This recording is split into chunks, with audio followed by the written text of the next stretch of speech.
What up, everyone? This is Mr. Lord, Dr. Professor, Dark Joker, here with another edition of Traditional Fans with Opinions, where I'll give my reviews for whoever I watched, read, or played today. And who are Traditional Fans with Opinions? That is myself, and that is you, the viewers. With all that being said, on with the reviews. Arknights Season 3, Episode 6. So in this one, Lugman joined is, doing operation with Rhode Island, basically to eliminate Reunion in Lungmen. So, Mephisto turns his soldiers into like mindless like drones, like basically little puppets, using his like Originium arts. And basically he infects like different Rose Islands and LGD members and infects his own Reunion people. Basically, there's a lot of chaos that happens and he and Faust escape. Faust is pissed off at what Mephisto does, and like gets like the Phantom Crossbowman to save various civilians, and basically he abandons Mephisto. Then there's like a brief little flashback that shows Mephisto and Faust's backstory. Basically, they were childhood friends, respectively named Eno and Sasha. So Eno was abused by his family. He became infected, and basically he learned the ability to heal wounds and to control other infected. So Sasha then becomes infected in order to stand with Eno, and they join Reunion under the care of Tala, and they become Mephisto and Faust. And while it's going on, Chin and Swire meet these soldiers in black raincoats that are killing all these like Reunion fighters. Then there's these Yanni's Imperial Censors, Lazy, Taihei, and Jaizen. They're there. They're just looking at everything, observing what's going on. And so, Chen confronts a raincoat soldier, and then, she's warned to stop her investigation.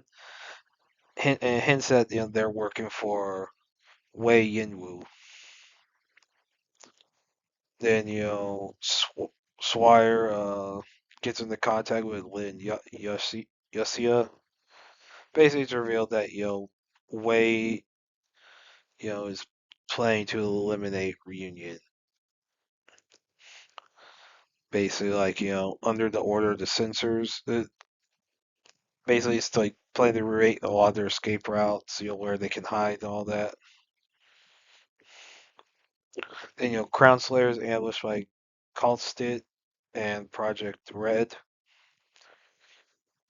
and Kalstit tells Crown Slayer how his father died, how Crown Slayer's father died, and reveals Lasso was some of the research involved with sarcophagus. Basically, Sergei, who was Crown Slayer's father's colleague, betrayed, basically, betrayed, the group and like, protect his own children. But when the sarcophagus was sealed, Ursus was unable to unleash its power. So Call Slit convinces Crown Slayer to leave Reunion and to no longer seek revenge. And basically, Crown Slayer and her team get out of Lungmen and they just leave Reunion behind. Like they're done. Then Nine, who was an informant for Chin within Reunion, decides to defect to Reunion after seeing what Wei did. Chin has the Yeti squad, go towards the black, raincoat soldiers, and basically wants to deal with the confrontation with the LGD. Mephisto leaves Frostnova to fight off to basically to hold off the black raincoat. So the soldier he makes Mephisto's fighting them on his own. Frostnova, you know, basically was very injured, very hurt. Like things are not looking good. And basically closes off roads and is able to allow like reunion, what's left of reunion to escape. And so, passes out. And then, the Yeti squad convinces the Phantom crossbowmen to, get her to Chernobog, and they basically die while they basically, sacrifice themselves to hold back the LGD. Basically, Frost Nova, basically before dying, challenges Rhodes Islands to defeat her in order to if they want to stand a chance against Talula. And she dies and asks Rhodes Island to save Talula. Basically, Reunion's driven out of Lungmen, but the slums are destroyed. A lot of people get killed. And so it's real. There's like this mass grave in the sewers that Chin finds. It reveals that the LGD had intentionally slaughtered a bunch of innocents. Chin's pissed off and confronts Wei Yinwu, basically accusing him of killing a bunch of people of the whole of massacre and basically of killing the father of like her sister. And then Amiya like voids the contract between Rhodes Island and Lungmen. Basically, just want to work with Wei after all that. So Kaltsit reveals that Tala is planning to collide the Chernobog urban core with Lungmen in a day and a half in order to claim the city for Ursus. So yeah, that's really a lot that happens. You dude, it gets kind of insane what goes on. So yeah, whew. But yeah, I really enjoyed this episode. Thought it was really good. Thought everything we got was great. The fights were awesome. That it went pretty dark. But yeah, overall, I really liked this episode. Looking forward to the next one. Tougen Anki, episode 5. So in this one, so Shiki's group arrives at Kyoto. So, Mudano, starts fighting a lot of the Momotaro, forces, while, Shiki, basically all the students, they're like helping with the support squad led by Kyoya Oiranzaka. And yeah, so basically Mudano is like by himself while doing it. And so Shiki's asked to look after May, who's like a young girl that was found during the raid, basically separate from her parents. Shiki tries to cheer up, but her parents are found. Their corpses are brought in, so it's confirmed that they're dead. That the parents are dead. Yeah, so basically, yeah, this is like big fight. A lot of the students they want to get involved with the fight, but there's only like they're students. They can't do they're not necessarily allowed to do so much. It's like now, given the fact this is anime and this is the main.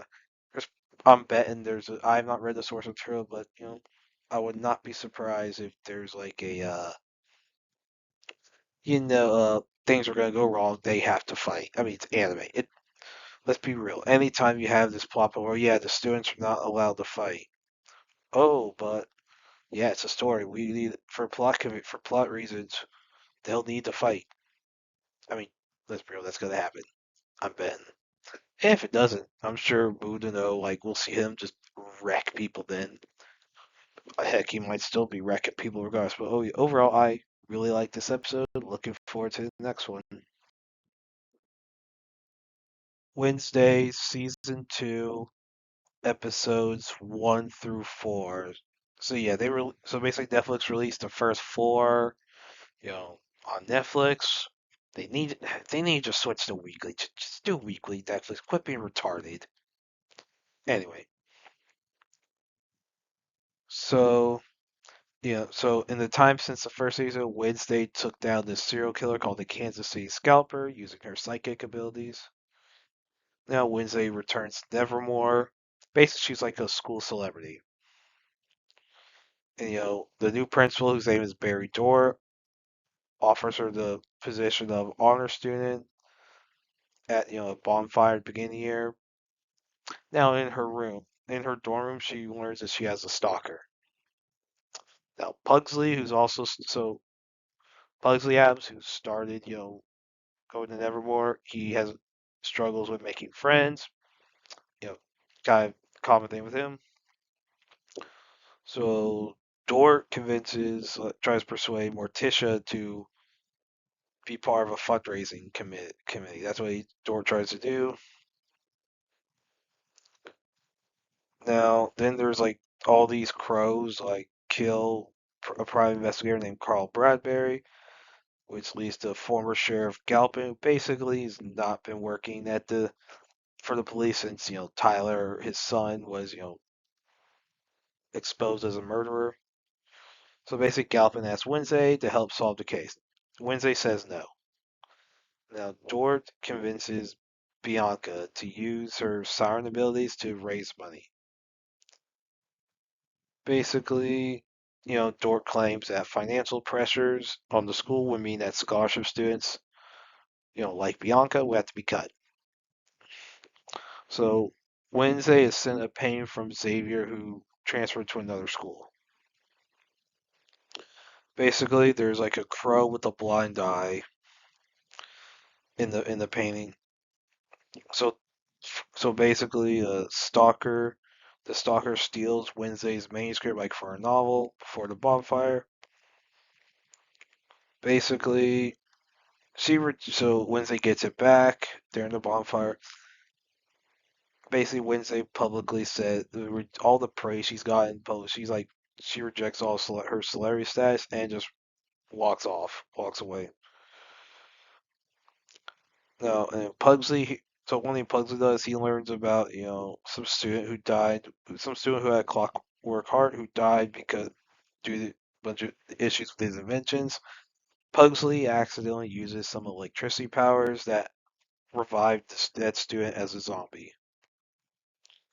Then Enid, goes after Wednesday to, I guess, try to talk to her after she stormed off from away from everyone. But Wednesday sees a vision of Enid's tombstone, in like this graveyard with a bunch of crows around, and Wednesday collapses. Morticia gets there to help Wednesday. Wednesday so Morticia warns Wednesday to not use her powers too much, to not basically trust her powers. So Wednesday then goes to Galpin to investigate Bradbury's murder, but Galpin's murdered by crows, so her psychic abilities fail. She's arrested, but she's released when Gomez acts as her lawyer. So then there's a prank day. So there's a Nevermore's prank day. One of Galpin's eyes is in her and Enid's room. Pretty messed up prank. So basically, Pugsley then shows Slurp, the zombie he brought back. He chained it up. And he kept it. So he has a pet zombie. He reveals it to Eugene. Now the Slurp escapes. Now Wednesday impersonates Enid during a driving lesson, and she drives the car towards Willow Hill Psychiatric Hospital where Tyler's at. So Wednesday talks with Tyler's psychiatrist, whose name is Dr. Rachel Fairburn, and Rachel then taunts Tyler about Galpin's death and about Tyler's imprisonment. And Enid and her, I guess, this new werewolf she's into named Bruno, they're kidnapped, and Thane is locked in Wednesday's trunk. So Wednesday has to solve some riddles to save Enid and Bruno. And now one of the things that happens, Thane accidentally sets off a booby trap. Now Wednesday's able to solve the riddles and save Enid and Bruno. and it's revealed that the stalker, who abducted Ian Bruno, is Agnes DeMille, who has invisibility powers and is a self-proclaimed super fan of Wednesday. Now, Agnes DeMille, she stole the manuscript, and was the one who came up with the death game, but as a prank to get Wendy's attention. But she doesn't. She denies that having anything to do with Galpin's death. So Dort, convinces Bianca to try to get Morticia to call her mother, Hester Frump, to get donation money for Nevermore. Morticia says no. Now, Bianca learns that Dort is protected from her siren powers. So so then she has to use them on Morticia. She's forced to do that. So then, basically later, Galpin's funeral's held, then, Bianca visits her mother, who was hiding basically, so I guess her former husband was leading a cult, and the cult collapsed. So Agnes has a shape-shifting friend who Wednesday recruits to help, basically use as the face recognition to get into Galpin's phone to learn about something called the bullpen, a hunting cabin that was used as the rendezvous. So now Nevermore's having a camping trip for the first time ever, is using the bullpen as a campsite. So Wednesday decides to attend. Now Gomez and Morticia go on as chaperones. Pugsley, not wanting Slurp to be left by himself, brings Slurp along. Now there was a double book, so Nevermore and the Phoenix Cadets basically double booked it. So they do a capture the flag competition to see who gets to stay at the campsite. Nevermore wins. So Wednesday finds research into all these outcasts that died, and something to do with and a bunch of outcasts that now all the outcasts that died, they were sent to Will Hill before they died, and there was someone named Lois involved with it. So Goody's book, who Wednesday had, a book that Wednesday had, to help do study her psychic powers, get them back, get them better. Wednesday challenges Morticia to a duel since Morticia took the book. So the conditions for the duel are, you know, basically, if it's a blind duel, so they have blindfolds on. So basically, Morticia wins, the book can be burned. Morticia wins. So the cadets, pissed off about losing, raid the campsite, but they accidentally release Slurp, who kills their scoutmaster. Slurp is then sent to Will Hill, as well as Laurel Gates, the villain from season one. Then Grandma Grandmama Hester Frump and Agnes tell Wednesday that so basically the cremations of all the allegedly dead Will Hill outcasts were faked, and that their death certificates were signed by Augustus Stonehurst, who was a former normie that taught science at Nevermore. Now Stonehurst is now a patient at Will Hill. So basically, Grandmama she donates that to Nevermore in exchange. She offers to donate to Nevermore in exchange for Goody's book, going back to Wednesday. Morticia throws the book into the fireplace in response to that offer. So Fairburn tries to use Laurel to get a breakthrough in Tyler's, I guess, psychiatric treatment. Tyler just gets pissed off by her being there.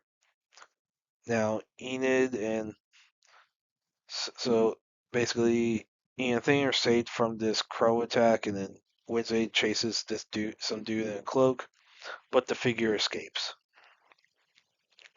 So Wednesday then gets Fester to help, infiltrate Will Hill so that basically she can learn more about Lois and all the missing outcasts. So so Fester gets himself and basically destroys the hotel room, get himself admitted, but Bianca's buyer ironically also gets arrested. Now Bianca and Ajax save her from custody by Bianca uses her siren powers to convince the cops to let her go, let her mother go, and to like forget that her mother was there.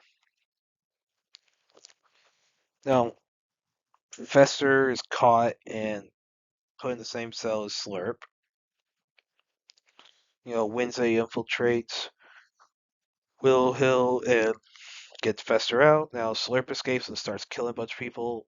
Now during the whole prison riot, that basically starts the like bunch of prisoners get freed in the asylum.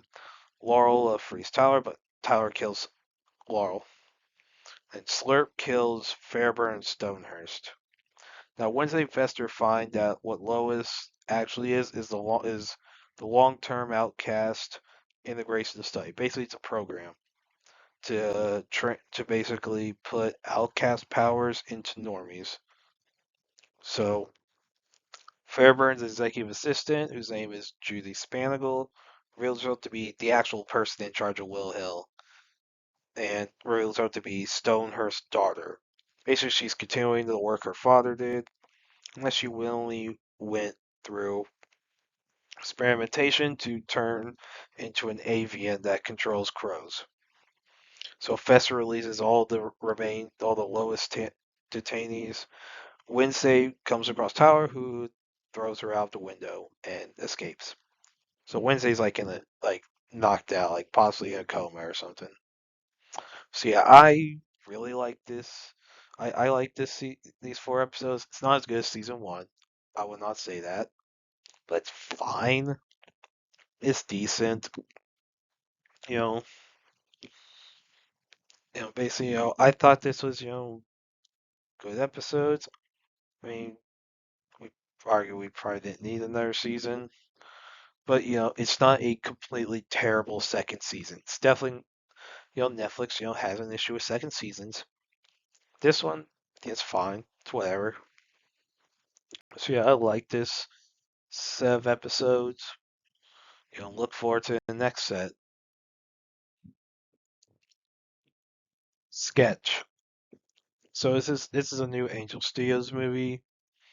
So in this one, Tony Hale is playing Taylor Wyatt, whose wife's dead. So basically, he's struggling being a single father, raising his children. His daughter Amber, his son Jack. So when they have his So Amber gets called to like the principal. Basically, she drew some drawings. Like one was like some monster like stabbing the dude.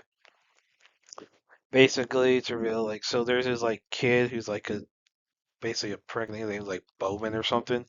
Basically, he's like a prick. Like basically keeps messing with Amber, and you know basically the counselor tries to ask Amber about what it is. Basically, these are very dark drawings, like very kind of disturbing drawings. Then So the counselor says that it's Amber's doing like by like letting her feelings come out through the drawings. She's not holding the anger in and risking just blowing up randomly.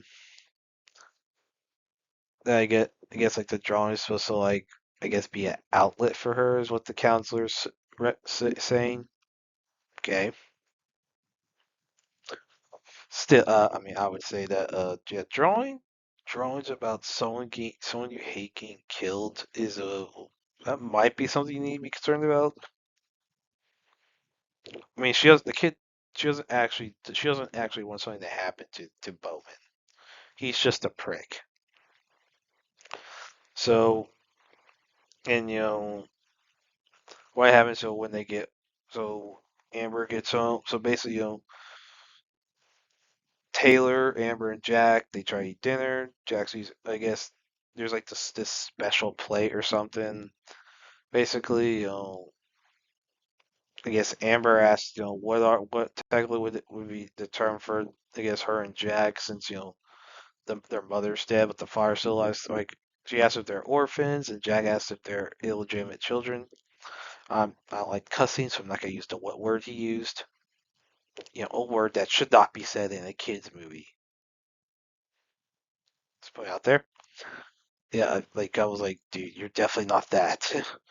But no, I guess, Jack asked Google. It's basically, I think the term is maternal orphans because the mother's dead. But no, so yeah, so after this, so then the plate break, and basically, Amber shortens it to morphin. So then Jack says it's morphin time, and repeatedly, Amber gets annoyed, accidentally breaks the special plate. You know, so Jack takes the plate to this pawn he found that can repair stuff, that like repaired his phone that he dropped, like fixed all the cracks, whatever, and fixes the plate. But he also takes his mother's ashes there and attempt to I guess resurrect, you know his and Amber's mother. Amber sees her walking towards wood, so she follows him, asks what he's doing there, and they struggle over the ashes because she doesn't want the ashes to be poured into a pond. But that causes like her notebook. So basically, she was given a notebook by the counselor that she does a bunch of weird drawings in, and then basically, there's a lot. So like she was sent home, like she drew like some tentacles on herself because like she left her notebook, and you know, so she just drew on her arms permanent marker. She was sent home because of that. Yeah. So she did. So basically, the notebook falls into the pond. So Jack gets it out, but the pages are all wet. Now it was already kind of a little wet from coffee getting on it. That caused Taylor to accidentally look inside of Amber's drawings, which are very dark. And Amber got pissed off about it because Taylor did promise not to look at the pictures. Now it was by accident, so I wouldn't blame Taylor for that. Yeah, there's like so yeah, but they get out and then they go back. So one of the running gags in this movie is like, so Liz, this real estate agent, is trying to like sell like Taylor, Amber, Jack's house. But Taylor keeps running in, trying to grab something or search for something, accidentally makes messes, causes problems with helping sell a house. Yeah. So then one thing that happens is that the drawings inside that Amber had drawn, they all come alive. One of them, like some sleeping monster thing named Dave, attacks the school bus. So all the kids get out, but they leave the teacher. Like the teacher's not dead. Like they even confirmed the teacher's not dead. They just leave the teacher after putting the monster to sleep. I'm like, what the frick? So then Amber and Jack try to find, I guess go back to their house, try to figure out what's going on.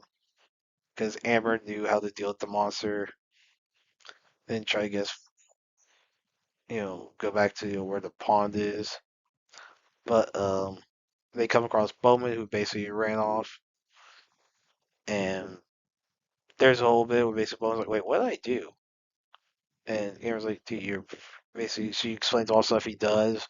Jack jokingly says that maybe Bowman's like into Amber, and that is later revealed to be the case. But so basically, the three of them team up to try to deal with the monsters. Then Taylor and Liz try to deal with the monsters.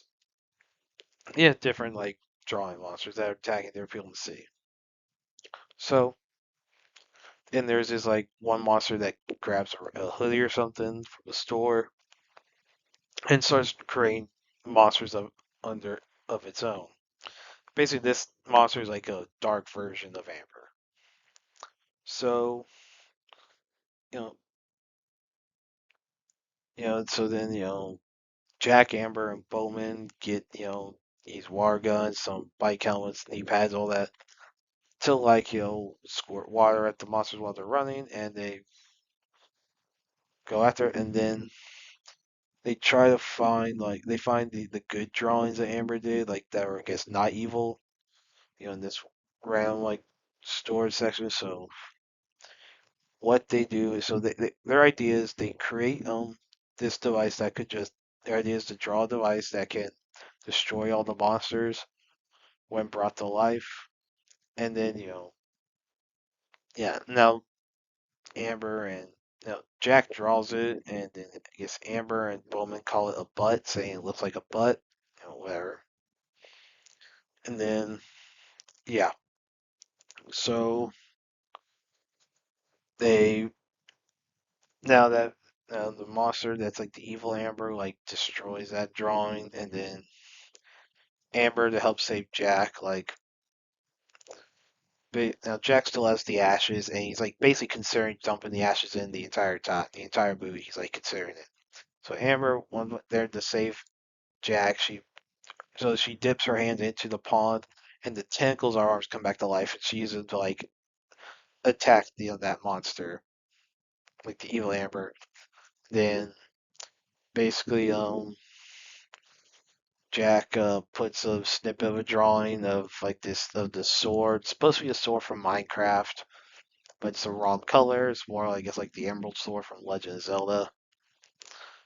It's a point Bowman tries to make in this movie. So Jack basically gets the Emerald Sword, whatever, and then Bowman gets like this gun thing. It's like a big gun with a small gun sticking out that he wants as a weapon. So and then Liz gets a weed whacker. Taylor tries to do all this. So basically, what they do is they use all the good drawings, grab all of them, and make them have all the good drawings, kill all the evil drawings. Yeah. Then Taylor convinced Jack to not dump the ashes, into the pond. But the one is there in the whole battle, a lot of the ashes fell out. Due to, I guess the box breaking. So Jack said was like basically his mother is like gone, like not even the ashes are left. And yeah, so basically to explain, I guess like so the father and son had not like resolved their grief, while as Amber had found an outlet, very flawed one, be it that the father and son had not dealt with it at all. There was a lot of issues they deal with. So basically, they let everything like just hash out. So the next day, everyone goes to school. So Bowman's, I guess, more peaceful with them and all that. And I guess it looks like they decided to stay in the house. It was what it looks like. Yeah. So as far as the quality, so okay, here's what I say: if you're gonna market it as a kids movie, don't put cuss words in it. That's just a fact. Don't put cuss words in a kids movie. Anyway, so I was not a fan of this movie. I mean, I'm not the biggest horror fan. I think film is the worst medium for horror. Like it just is. Like I mean, this was a movie that did a lot of scares. Just trying to be somewhat more kid friendly. But what they should have done, they should have made this a comedy. But it wasn't funny. Like the acting. I mean, look for the kids. Look, I'm not gonna expect a lot of kids to be good at acting. That that's not that common. Outside like the Harry Potter movies, you don't see too many children who actually know how to act. I mean, Harry Potter movies, maybe a few sitcoms here and there. Outside of that, it's kids aren't necessarily known for good acting. So I mean, a lot of the kids they're kind of annoying at times. Bowman, if this was an actual horror movie, Bowman would be dead. The bus driver would be dead. Bus driver would have been freaking killed, like crushed. Like this should have been like something like Cocaine Bear, like a horror comedy. Like it's just funny. They make it funny. Like that's what it should have been. Bowman should have been killed because yeah, no one. This is supposed to be like a horror type thing, but no one dies. I'm like, what? I'm like, really? You're making like a horror-esque story, and you're not killing off. I mean, it's like this isn't Scooby Doo, which is more of like a mystery type thing. Like Scooby Doo has some horror elements, but it's primarily a mystery comedy. Someone was gonna complain about no one dying in Scooby Doo, you know, and the villains are not as malicious as like a lot of horror villains. But in this, you have monsters trying to kill people. If you're trying to do a horror thing, you just show people actually getting killed. Like, actually show death. Bowman should have died. The bus driver should have died. Like, let's just kill some people. Like man, there's some. I mean, it's almost like what happened with with Jurassic World Rebirth. With there's some characters who should have been killed off who were not killed off. But no, I was like, either make this like a comedy, like a scary movie, Cocaine Bear type thing, or like we should have just made it full horror. Now, if it was full horror, I wouldn't watch it all because I'm not a horror fan. I was like, okay, it's this kid's horror, so maybe they're gonna try and make it like a comedy or something. Hopefully, it's good. Yeah, no, it's not really funny. Yeah, I mean, the idea of like a kid's drawings coming to life and killing people is an interesting premise. I don't think it was executed very well. You know, yeah, so yeah, I can't really recommend this movie. Stolen, Heist of the Century. So this is a new documentary that Netflix did, about, the Antwerp diamond heist from 2003, where like basically a bunch of diamonds, gold, silver, bunch of jewelry was stolen, more than $100 million. In Antwerp, Belgium. So like, most of the diamonds have not been recovered. So like there were arrests made. So like the people who are known to be involved were Leonardo Bartolo, Fernando Finodo, Elio Dionorio, Pietro Tavano. Those are known people, and then there's a bunch of people who've not been identified. There's a lot of stuff. So like basically this goes to what the robbery, what led up to it, the arrests. So basically no one else has been caught, and we don't know like everyone else. Like we don't know like where the most of the jewels are at. What's the basically the loot. So Notar Bartolo basically is believed to be the mastermind. He got 10 years. He got parole in '09 after like around 4 years. Of course, basically, then he got arrested for violating his parole. Yeah. Everyone else who got caught got 5 years each. So yeah, I thought this was a good documentary. It was very informative about everything that went on with this, basically what they know about, the heist, like what happened. Basically how big of a story it was back when it happened. Like it was a big story. So yeah, I thought it was a pretty good documentary. I recommend watching it. Well, that's it. Did y'all like the stuff I reviewed? And if you have your own opinions about all that, you put all that in the comments. Thank you for watching, and like, subscribe, and all that. And look forward to the next video.